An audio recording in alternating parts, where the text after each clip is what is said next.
agama yang benar itu adalah Islam. Itu sudah dijelaskan. Jadi nabi-nabi sebelumnya, sebelum Rasulullah Muhammad SAW diutus, itu sudah menjelaskan bahwasanya Islam itu adalah agama yang benar. Islam adalah agama yang menganjurkan kita agar berserah diri kepada Allah. Itu diajarkan oleh para nabi. Ini terdapat di dalam surah Al-Maidah. Allah Subhanahu wa taala berfirman, sesungguhnya kami telah menurunkan kitab Taurat. Di dalamnya ada petunjuk dan cahaya yang menerangi, ya. Yang dengan kitab itu diputuskan perkara orang-orang Yahudi oleh nabi-nabi yang beragama Islam. Maksudnya oleh nabi-nabi yang berserah diri kepada Allah. Jadi semua nabi sejak mana? Sejak Nabi Adam. Sejak Nabi Adam sampai kepada Nabi kita Muhammad SAW itu semuanya Muslim. Ini kemuliaan Islam itu. Semuanya adalah beragama Islam, maksudnya semuanya membawa agama mengajarkan agar orang berserah diri kepada Allah.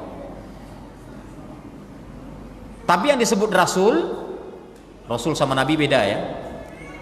Kalau Nabi itu dia menerima wahyu tidak untuk disampaikan kepada orang banyak. Tapi kalau Rasul itu menerima wahyu dan berkewajiban menyampaikan wahyu tersebut kepada orang lain. Itu perbedaan Nabi dengan Rasul. Adapun Nabi Adam alaihissalam ini seorang Nabi, dia bukan Rasul. Kenapa?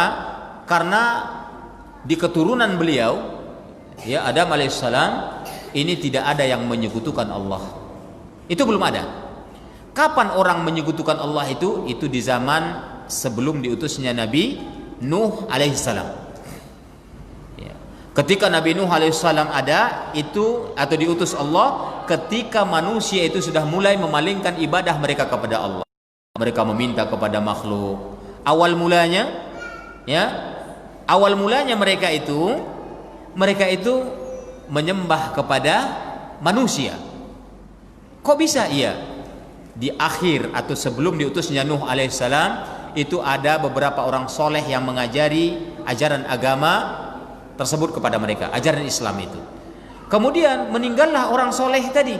Orang soleh tadi meninggal, kemudian dimakamkan, datanglah iblis kepada mereka.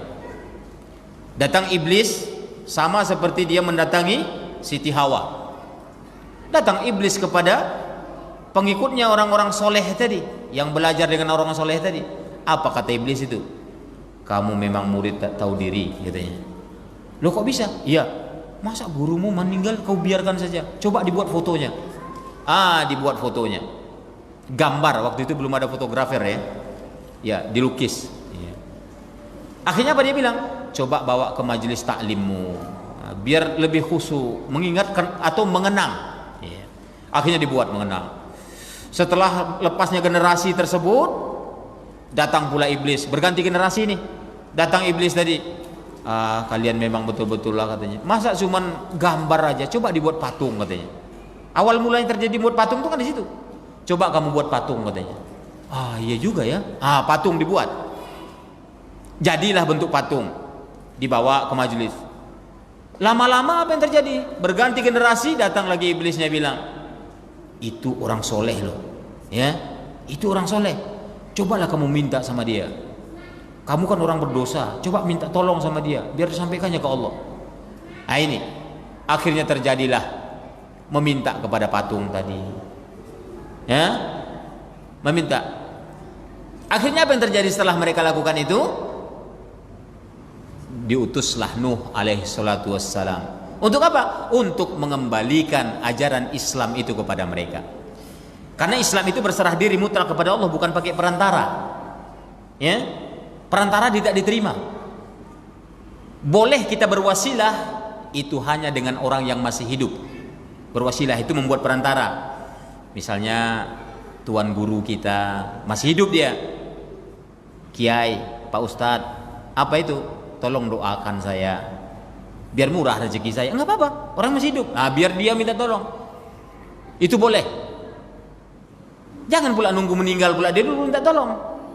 Dia aja pun ya, karena kita ini nggak ada yang berdosa kecuali Rasul maksum, kita ini orang penuh dosa.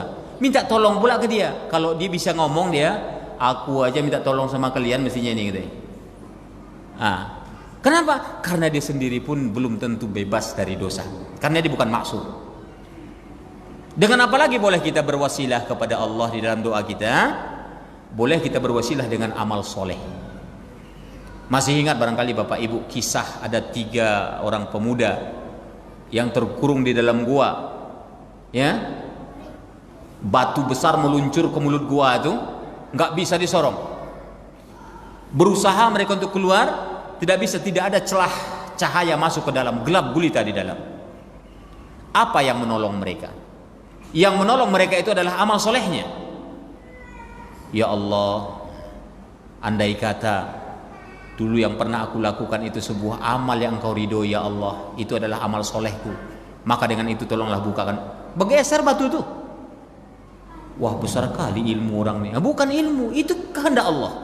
Kita pun bisa mengadulah kepada Allah, sebutkan amal soleh kita di hadapannya. Jangan ke orang lain sebutkan, itu riya pula nanti.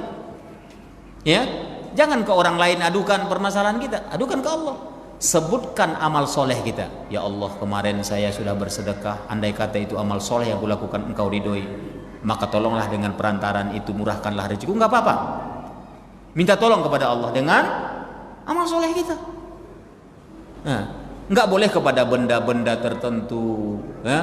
Benda itu tidak bisa mendatangkan manfaat, tidak bisa menolak mudarat, jangan minta kepada dia, tapi mintalah kepada Allah dengan perantara itu tadi, kalau tidak orangnya masih hidup dan dia soleh, atau tidak dengan amal soleh kita sendiri.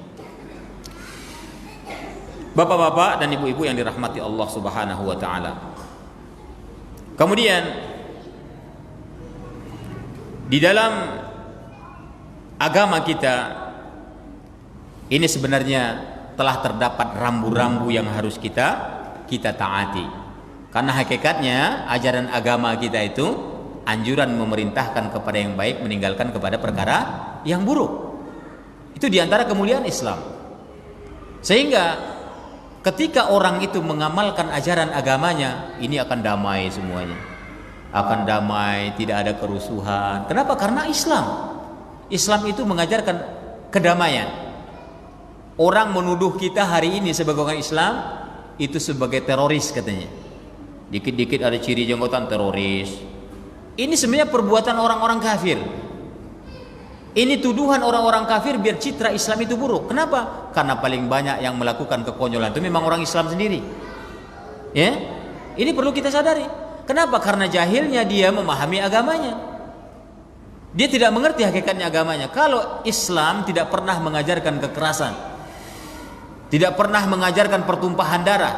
Lah, Islam itu banyak peperangannya. Iya, ketika Islam itu diusik, ketika Islam itu diganggu, ya orang diperintahkan untuk apa? Untuk melawan.